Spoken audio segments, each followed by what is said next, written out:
There was a quote on Instagram, I believe. A lot of people were pretty critical about it. Here's the quote. "The problem with moving abroad, you no longer know how to move back home. Once you leave your hometown, your mindset and view on life changes. You grow and change. But once you go back home, it feels like time stood still there and you've outgrown it." The only people that are going to understand this are the people that have traveled and then they've came back. And I'm going to encourage you, if you're the critic, if you're sitting back and saying, "Oh, you poor soul," my best advice to you is you got to get out of your culture for a while. Move across the nation or move to a different nation. Spend at least 3 months and then come back and you will see home from a new perspective. Back in the 1940s, T.S. Eliot wrote this novel and it was called Little Gidding. And there's a quote that's actually pulled from that novel that's used a lot, especially among people who have traveled a lot. And this is what he says: "We shall not cease from exploration.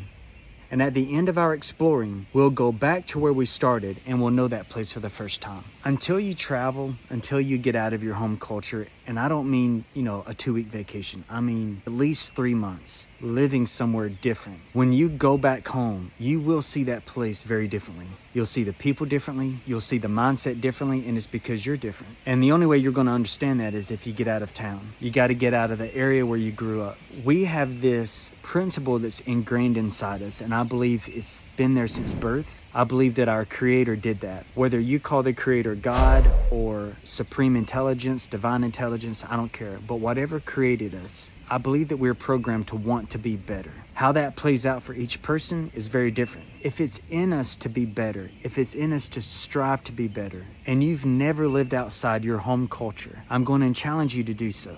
If you're living in Oklahoma or if you're living in West Virginia, try something very different. Go live in Chicago for a while. Go live in Michigan for a while. Go live in Maine for a while.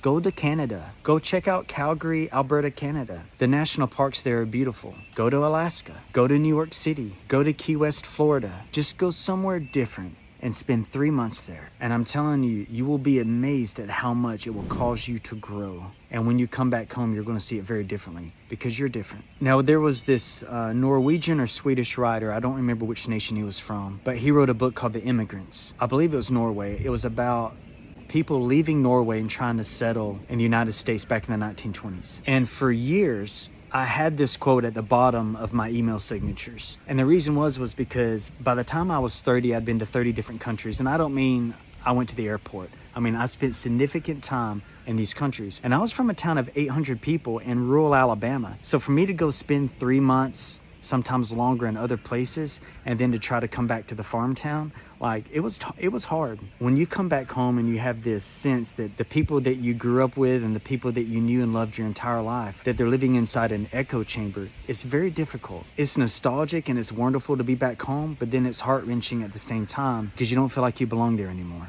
So here's the quote from the novel The Immigrants by Johan Boyer. "If you came back, you wanted to leave again. If you went away, you longed to come back. Wherever you were, you could hear the call of the homeland, like the note of a herdsman horn far away in the hills. You had one home out there and one home over here, yet you felt like an alien in both places. Your true abiding place was the vision of something very far off, and your soul was like the waves, always restless and forever in motion." No one said that growth was easy.